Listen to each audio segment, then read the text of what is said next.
Halo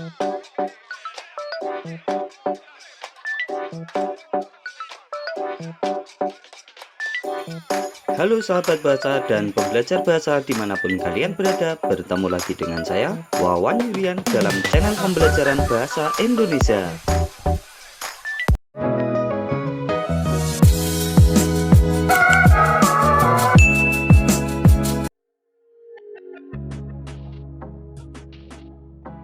Video pembelajaran kali ini kita akan menelaah struktur dan kaidah teks eksposisi.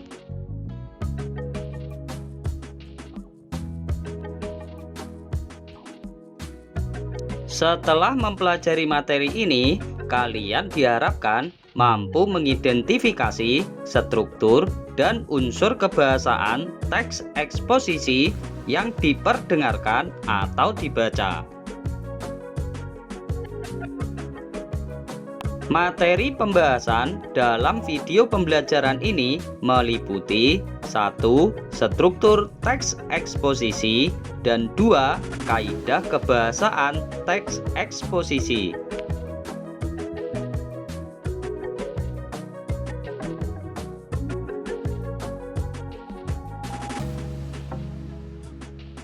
Teks eksposisi memiliki struktur dan kaidah kebahasaan tertentu.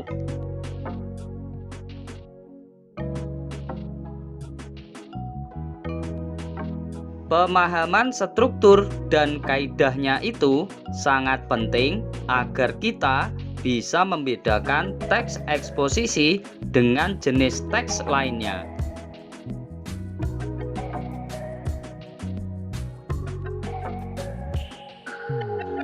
1. Struktur teks eksposisi. Menurut Kosasih, struktur teks eksposisi terdiri atas 3 bagian, yakni tesis, rangkaian argumen, dan kesimpulan atau penegasan ulang.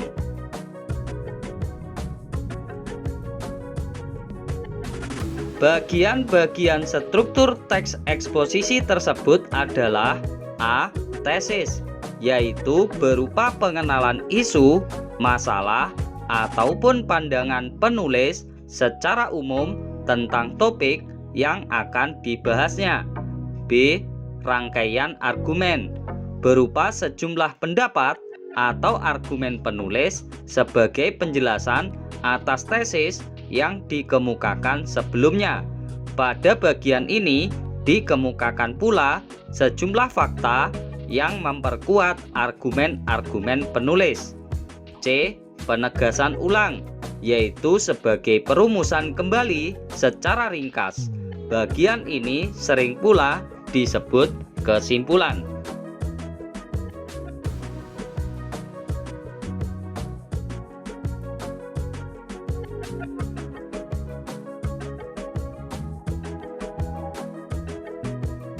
Cermati teks eksposisi berikut. Bencana hidrometeorologi dapat kita minimalisir. Bencana hidrometeorologi tidak dapat dihindari oleh masyarakat Indonesia. Dampak dari bencana ini menyebabkan kerugian sampai 30 triliun pada tahun 2017. Hal tersebut termasuk kerugian yang sangat signifikan bagi pemerintah dan masyarakat. Bencana yang diakibatkan oleh parameter-parameter meteorologi seperti banjir, kekeringan, badai, dan longsor ini tidak dapat dihentikan, tetapi dampaknya dapat diminimalisir. Terdapat 2 faktor yang menyebabkan bencana hidrometeorologi terjadi, yaitu faktor alam dan faktor dari perbuatan manusia. Beberapa bencana yang diakibatkan sifat alami alam seperti kekeringan dan badai tidak dapat dicegah, tetapi dapat diwaspadai setelah terlihat gejala-gejala yang muncul. Namun, untuk bencana yang diakibatkan oleh ulah manusia seperti banjir dan longsor seharusnya dapat dihindari dengan membuang sampah pada tempatnya dan tidak menebang pohon secara ilegal. Sebagai manusia yang bermoral, kita harus menyadari bahwa kita hidup di alam dan alamlah yang menghidupi kita. Jika kita menjaga alam ini tetap lestari, maka bencana yang tidak diinginkan tidak akan terjadi.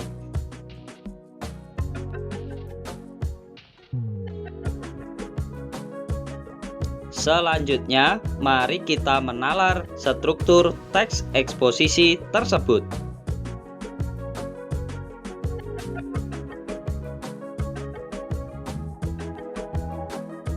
Bagian paling atas ini merupakan judul teks.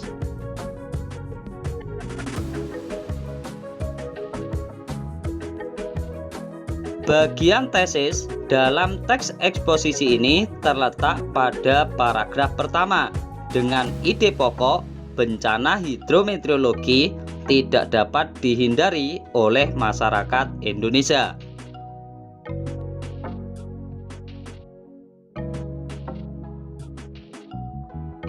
Rangkaian argumen dalam teks eksposisi tersebut terdapat dalam paragraf kedua, yaitu faktor-faktor yang menyebabkan bencana hidrometeorologi terjadi.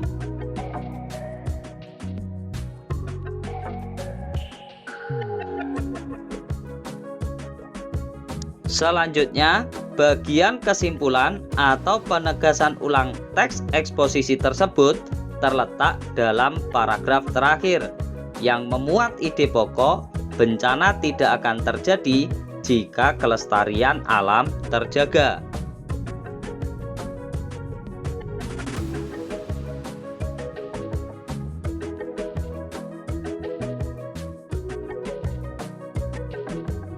Dua, kaidah kebahasaan teks eksposisi.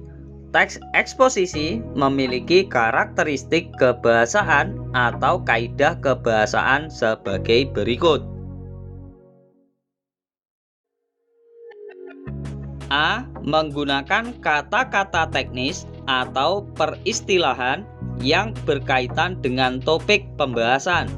Contohnya, dalam teks bencana hidrometeorologi terdapat peristilahan seperti hidrometeorologi, signifikan, minimalisir, dan ilegal. B. Menggunakan kata-kata kausalitas yang menunjukkan hubungan argumentasi seperti jika, sebab, karena, dengan demikian, akibatnya, oleh karena itu, dan menggunakan kata-kata kronologis yang memuat keterangan waktu seperti sebelum itu, kemudian, pada akhirnya, ataupun menggunakan kata-kata yang menyatakan perbandingan atau pertentangan seperti sebaliknya, berbeda halnya, namun, dan sebagainya.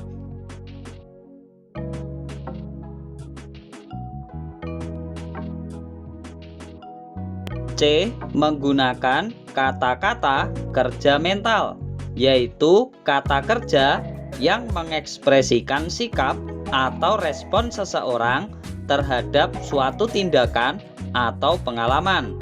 Contohnya, penggunaan kata diharapkan, memprihatinkan, memperkirakan, mengagumkan, dan sebagainya.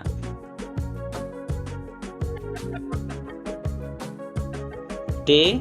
Menggunakan kata-kata perujukan seperti berdasarkan data, sesuai dengan pernyataan, dan sebagainya.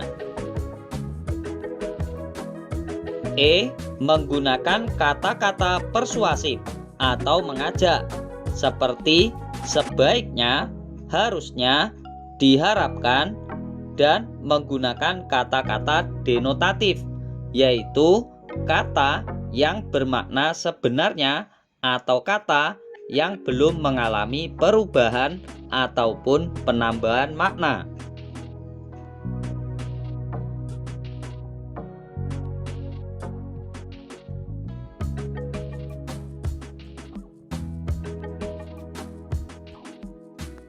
Umpan balik kegiatan belajar. 1. Cermatilah teks eksposisi berikut. Bisnis tanaman hias untung jutaan rupiah per bulan. Menjalankan bisnis tanaman hias merupakan bisnis yang masih memiliki prospek baik ke depannya. Pasalnya, pecinta tanaman hias justru semakin bertambah. Beberapa orang yang menggeluti bisnis tanaman hias mengatakan bahwa menjalankan bisnis ini tak akan pernah sepi. Bagaimana tidak, dengan bisnis tanaman hias Anda bisa mendapatkan untung jutaan rupiah per bulannya. Meskipun bisnis ini cukup menjanjikan, untuk memulainya Anda memerlukan modal yang tak sedikit. Saat ini, bisnis tanaman hias banyak diminati karena jangkauan pasarnya semakin luas, mulai dari masyarakat ekonomi menengah sampai dengan masyarakat kelas atas. Segala jenis usaha apapun, jika ditekuni, pasti akan menghasilkan. Jika Anda memulai bisnis tanaman hias, yang perlu dipersiapkan adalah menentukan tempat atau lokasi yang strategis. Lokasi usaha ini diperlukan sebagai tempat pembudidayaan tanaman jika memang mau membudidayakan. Bisa juga untuk showroom. Namun saat ini banyak alternatif promosi online. Jadi pemilihan lokasi strategis yang ramai pengunjung bisa diminimalisir. Namun untuk mendapatkan hasil yang memuaskan harus tetap memerhatikan lokasi atau tempat usaha. Setelah menemukan lokasi yang strategis, selanjutnya yang harus diperhatikan adalah jenis tanaman apa yang hendak dibudidaya dan dijual. Selain itu, Anda harus mengetahui karakteristik pembudidayaan dan perawatan tanaman. Jangan sampai Anda memilih jenis tanaman yang salah. Lakukan riset pasar untuk mengetahui jenis tanaman mana yang paling laku di daerah tempat Anda bisnis. Hal lain yang perlu dipertimbangkan adalah biaya operasional untuk perawatan tanaman. Gunakan media tanam yang sesuai dengan lokasi budidaya. Jika lokasinya sempit, bisa menggunakan polybag atau pot dengan model bertingkat.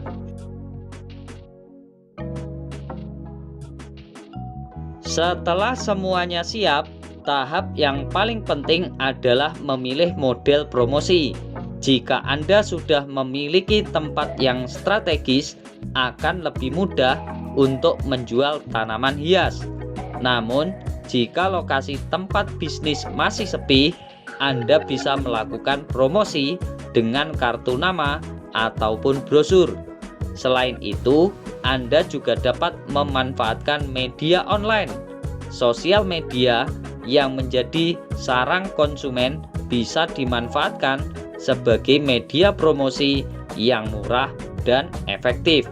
Intinya, Anda harus pandai-pandai berpromosi, memperkenalkan produk Anda kepada orang lain.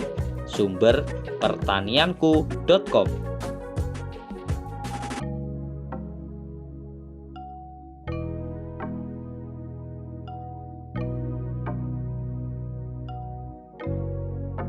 Dua, analisislah struktur teks eksposisi tersebut dengan menggunakan panduan tabel berikut.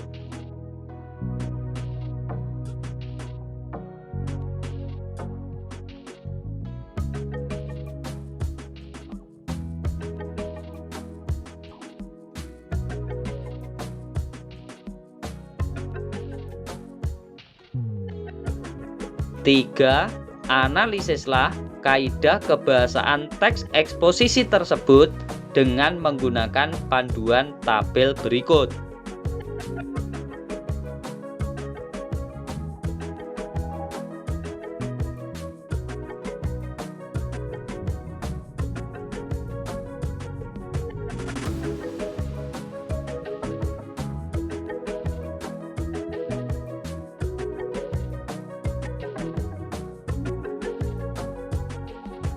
Terima kasih telah menyimak video pembelajaran ini.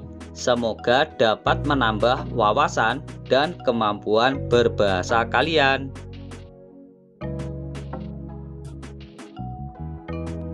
Jangan lupa berikan dukungan kalian terhadap video pembelajaran ini dengan cara memberikan subscribe, like, dan share video ini ke teman-teman kalian agar kita dapat belajar bersama tentang materi-materi pembelajaran bahasa Indonesia yang lainnya.